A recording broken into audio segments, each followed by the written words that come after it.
கோயம்புத்தூர்ல 10 வயசு சிறுமியை கொன்னு சிதைச்சிட்டாங்க.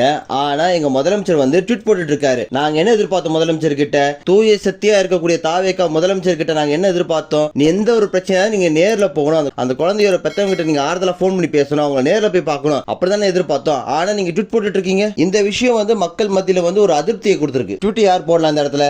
சீமான் அவர்கள் போடலாம், மு.க. ஸ்டாலின் போடலாம், உதயநிதி அவர்கள் போடலாம், எடப்பாடி போடலாம், யார் வேணாலும் ட்வீட் போடலாம். ஆனா முதலமைச்சர் ட்வீட் போடக்கூடாது. அவர் நேர்ல போகணும். அவர் நேர்ல போய் மக்களோட மக்கள் நின்றுக்கணும். அவர் தானே சொன்னாரு, எந்த ஒரு பிரச்சனை நான் நேர்ல வந்து நிப்பேன். அவர் தானே சொன்னாரு. 10 வயசு குழந்தைய வந்து இந்த மாதிரி மோசமான முறையில் கொன்னு போட்டுட்டாங்க. ஆனா முதலமைச்சர் ட்வீட் போட்டுட்டு இருக்காரு. ஏன் நேர்ல போகல?